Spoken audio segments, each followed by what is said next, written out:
दोस्तों, क्या आप जानते हैं कि चंगेज़ खान ने अपनी मौत के बाद भी हज़ारों लोगों को मरवा दिया। आखिर उसकी कब्र का रहस्य क्या है और अब तक कोई उसे क्यों नहीं खोज पाया? इस वीडियो में जानिए दुनिया के सबसे खूंखार शासक चंगेज़ खान की पूरी दास्तान, उसके बचपन से लेकर मौत तक के दिल दहला देने वाला हिस्ट्री। जानिए कैसे उसने 4 करोड़ लोगों को मौत के घाट उतार दिया और क्यों उसकी वजह से दुनिया की आबादी 10% कम हो गई। क्या उसकी मौत हादसा थी या साजिश? और क्यों कहते हैं कि जो उसकी कब्र तलाश करेगा वो खुद मौत के मुंह में चला जाएगा। चंगेज खान का नाम सुनते ही लोग उसे इतिहास का सबसे क्रूर बादशाह मानते हैं, जिसके सामने हिटलर जैसा तानाशाह भी फीका पड़ जाता है। कहा जाता है कि उसने हिटलर से 10 गुना ज़्यादा लोगों का कत्ल कराया था। उसके आतंक का हम आलम यह था कि एक वक्त पर उसने इतनी तबाही मचाई कि वातावरण में कार्बन डाइऑक्साइड की मात्रा तक घट गई थी। ये भी कहा जाता है कि उसने इतनी औरतों से संबंध बनाए कि आज दुनिया के करीब 160 करोड़ लोगों में उसकी डीएनए पाया जाता है। चंगेज़ खान ने दुनिया के लगभग 22% हिस्से पर कब्जा कर लिया था। उसने अपने जीवन में लगभग 4 करोड़ लोगों को मौत के घाट उतार दिया। और हैरानी की बात यह है कि उसकी मौत के बाद भी उसके नाम पर 40,000 लोगों को मार डाला गया। मरने के बाद भी इतने लोगों का कत्ल कैसे हुआ? यही कहानी काफ़ी दिलचस्प है और इसकी सनक भरी सोच को उजागर करती है। चंगेज़ खान की ज़िंदगी से जुड़ी कई रहस्यमयी बातें हैं, जिनमें सबसे बड़ी उसकी कब्र का आज तक ना मिल पाना। आखिर उसकी कब्र कहाँ है? ये आज भी एक अलसुलझा रहस्य बना हुआ है। चलिए इस विस्तार से समझते हैं। लेकिन दोस्तों, अगर आप पहली बार हमारे चैनल पर आए हैं तो चैनल को सब्सक्राइब करना ना भूलें। अक्सर लोगों को लगता है कि चंगेज़ खान मुसलमान शासक था, लेकिन सच ये है कि मुस्लिम नहीं था। वो मंगोल जाति से ताल्लुक़ रखता था और टेगरीस धर्म को मानता था। चंगेज़ खान का असली नाम तैमूजीन था और उसका जन्म 1162 में लेक बैकाल के पास मंगोलों के एक प्रमुख परिवार में हुआ था। जब तैमूजीन केवल 9-10 साल का था तो उसके पिता यसूगुई बागातार की हत्या कर दी गई। कहा जाता है कि उनके दुश्मनों ने साजिश कर उन्हें जहर दे दिया था। पिता की मौत से पहले तैमूजीन ने उनसे कई हुनर और हथियार चलाना सीख लिया था। सिर्फ 10 साल की उम्र में ही उसने युद्ध और युद्ध कला में अद्भुत महारत हासिल कर ली थी। जब तैमूजीन पैदा हुआ तो उसके हाथ पर एक लाल निशान था। उस निशान को देखकर ज्योतिषियों ने कहा था कि यह बच्चा आगे चलकर खून खराबे की वजह बनेगा और एक बड़े साम्राज्य पर हुकूमत करेगा।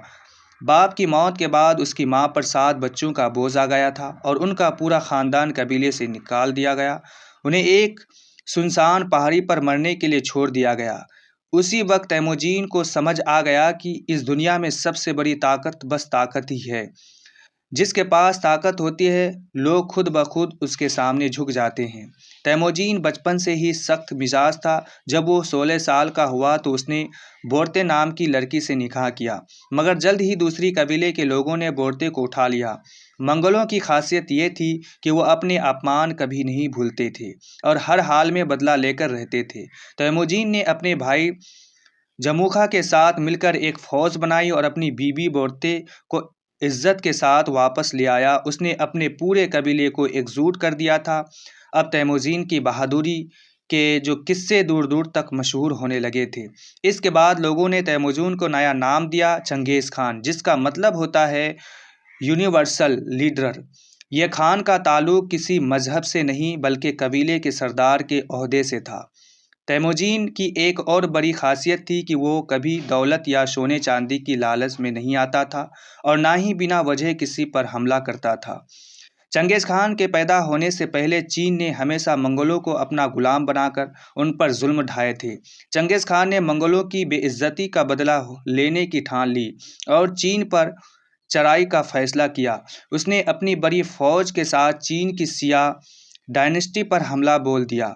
उसने शहरों के सारे रास्ते बंद कर दिए ताकि वहां खाना पीना न पहुंच सके। 2-3 साल में शिया डायनेस्टी में भुखमरी फैल गई और हजारों लोग मारे गए। आखिरकार शिया के बादशाह को सरेंडर करना पड़ा। इसके बाद चंगेज़ खान ने चीन की जिन डायनेस्टी पर हमला किया, ये दोनों सल्तनतें मंगोलों पर सबसे ज़्यादा जुल्म करने वाली थी। चंगेज़ की जो दरिंदगी से बचने के लिए चीन ने ग्रेट वॉल ऑफ चाइना बनाना शुरू की। मगर चंगेज़ की विशाल फौज के सामने ये दीवार भी नाफाकी साबित हुए और मंगोल फौज इसे पार कर चीन में दाखिल हो गई। इसी दौरान कारा किताई सल्तनत ने मंगोल के कुछ इलाकों पर हमला किया।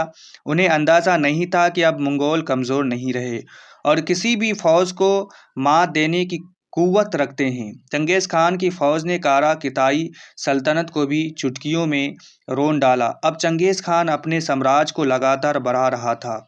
उसने ख्वारिज़ सल्तनत से समझौते के लिए 3 दूत भेजे, मगर ख्वारिज़ के बादशाह अलाउद्दीन मोहम्मद ने उसकी हुकूमत को ठुकरा दिया और 3 में से एक मंगोल दूत का सर कलम कर बाकी 2 को जलील कर वापस भेज दिया। यह खबर जब चंगेज़ खान तक पहुंची तो उसने ख्वारिज़ सल्तनत से खून का बदला लेने का इरादा कर लिया। अलाउद्दीन को अंदाज़ा नहीं था कि अब चंगेज़ खान उसके मुल्क पर कैसी आफत लेकर टूट पड़ेगा, और जैसे अंदेशा था वही हुआ। चंगेज़ खान ने अलाउद्दीन के पूरे इलाके में खूनी तबाही मचा दी और उसकी फ़ौज ने अलाउद्दीन को भी मौत के घाट उतार दिया। साल 1221 में चंगेज़ खान की फ़ौज सिंधु नदी के किनारे आ पहुंची थी, जिसके उस पार हिंदुस्तान था, और उस दौर में हिंदुस्तान दुनिया का सबसे दौलतमंद मुल्क माना जाता था। चंगेज़ खान उस वक्त तक दुनिया के तकरीबन 22% हिस्से पर कब्जा जमा चुका था और कई बड़े शहर तबाह कर दिए थे। ईरान की आबादी उस वक्त 25 लाख थी, मगर जब चंगेज़ वहां से गुजरा तो सिर्फ 2 लाख लोग बाकी बचे। चीन में एक बार तो उसने मजहब 1 घंटे में 17 लाख लोगों को मौत के घाट उतार दिया था। चंगेज़ खान से पहले किसी बादशाह ने इतनी बड़ी हद तक अपनी सल्तनत नहीं फैलाई थी। वह अपनी फ़ौज में मेरिट के हिसाब से ओहदे तय करता था, यानी जो लायक होता वही बड़ा ओहदा पाता। सिर्फ अपने पसंदीदा लोगों को नहीं, उसकी फ़ौज में हर मज़हब का एहतराम होता था, इसलिए हर मज़हब के लोग उसकी फ़ौज में शामिल थे। उसके सिपाही इतने माहिर थे कि घोड़े को हाथों से नहीं बल्कि पैरों से कंट्रोल करते, ताकि लड़ाई के वक्त हाथ पूरी तरह फ्री रहे। चंगेज़ खान अपने सिपाहियों को हुक्म देता था कि दुश्मन का सर काट कर भाले में लटका कर लाओ, और जिसके भाले में सबसे ज़्यादा सर होते उसे इनाम दिया जाता था। इतना खूंखार हाकिम हिंदुस्तान की दहलीज तक आकर भी हिंदुस्तान पर हमला नहीं कर सका। कहा जाता है कि वह बौद्ध धर्म में मुताशिर था, और चूंकि बौद्ध धर्म हिंदुस्तान से निकला था इस वजह से उसने हमला नहीं किया।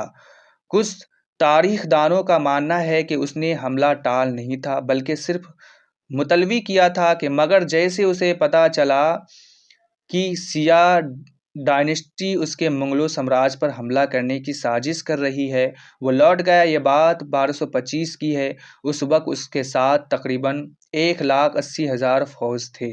उसका इरादा था कि शिया डायनेस्टी के शिकस्त देने के बाद वो फिर से हिंदुस्तान लौटेगा, लेकिन यही जंग उसकी आखिरी जंग साबित हुई।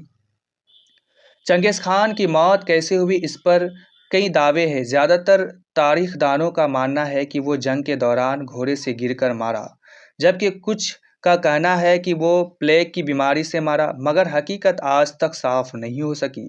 उसकी मौत साल 1227 में हुई, उस पर सबका इत्तेफाक है। हैरानी की बात यह है कि मरने के बाद भी उसकी वजह से 40,000 लोगों की मौत हुई। दरअसल उसने अपने जनाजे का प्लान बहुत बारीकी से तैयार किया। मरने के बाद उसकी बीबी यूसी ने उसे सफ़ेद कपड़े पहनाए, बेल्ट, जूते और टोपी भी पहनाई, जो वह जिंदगी से पहनता था। उसके जिस्म को सोने की तारों में लिपटा गया। उस वक्त उसके पास इतनी दौलत थी कि अगर आज के दौर में उसका हिसाब किया जाए तो वो 120 ट्रिलियन डॉलर से ज़्यादा होती। चंगेज़ खान के जनाजे में करीब 2000 सिपाही शामिल हुए। उसने हुक्म दिया था कि उसकी मौत के बाद उसकी कब्र का कोई निशान बाकी ना रहे। उसकी कब्र को दावा कर उसके ऊपर कई घंटे तक घोड़े दौड़ाए गए ताकि कोई निशान ना बचे। फिर नज़दीक बहती नदी का रुख उसकी कब्र की तरफ मोड़ दिया गया ताकि कब्र पूरी तरह पानी के नीचे चली जाए और कोई उसे कभी तलाश ना कर सके। वापसी में वो 2000 सिपाही 10,000 सिपाहियों की टुकड़ी से भिड़ गए और सब मारे गए। फिर वो 10,000 सिपाही भी 20,000 की टुकड़ी से भिड़े और मारे गए। बाद में वो 20,000 लोग भी एक एक कर मारे गए। ये सब पहले से जानते थे कि वो वापस जिंदा नहीं लौटेंगे, मगर चंगेज़ खान की आखिरी ख्वाहिश पूरी करने के लिए सब ने अपनी जान कुर्बान कर दी। कई लोगों का मानना है कि जो भी चंगेज़ खान की कब्र ढूंढेगा उसकी मौत हो जाएगी, इसलिए उसकी कब्र आज तक रहस्य बनी हुई है। कहा जाता है कि उससे डर था कि उसकी लाश को निकालकर उसका अपमान ना किया जाए। उसने अपनी कोई तस्वीर या मूर्ति भी नहीं बनवाई थी, मगर उसके बाद लोगों ने उसकी तस्वीरें बनाई और मंगोलिया में कई जगह उसकी मूर्तियां लगाई गई। दुनिया के सबसे बड़ी घुड़सवार की मूर्ति मंगोलिया में ही है, जो 131 फीट ऊंची है और उस पर चंगेज़ खान बैठा हुआ है। यह मूर्ति सैलानियों के लिए बड़ा आकर्षण का केंद्र है। कई रिसर्च और एक्सपर्ट्स ने उसकी कब्र तलाशने की कोशिश की, मगर आज तक नाकाम रहे। कुछ लोगों का तो ये भी कहना है कि उसकी लाश को पहाड़ी पर फेंक दिया गया था, जिसे चील और गीद ने खा लिया, और जो बचा वो नेचर में गल गया। मंगोल साम्राज्य में ऐसे अंतिम संस्कार का सुकाई जो है बुरियल कहा जाता था। पारसी भी कुछ ऐसा ही अंतिम संस्कार करते। चंगेज खान ने 14 करोड़ लोगों को मौत के घाट उतारवा था। कहा जाता है कि अगर उसके पास हिटलर के दौर के जैसे बम हथियार होते तो वो पूरी दुनिया को तबाह कर देता। सिर्फ तलवार, तीर और भालों से ही उसने इतना बड़ा कत्लेआम किया कि दुनिया आज तक नहीं भूल पाई। उसकी मौत के 10 साल बाद तक लोग उसका नाम लेने से भी डरते थे, कहीं वो फिर से जिंदा ना हो जाए। आज भी मंगोलिया में लोग उसे फादर ऑफ मंगोलिया मानते हैं और उसकी बहुत इज्जत करते हैं।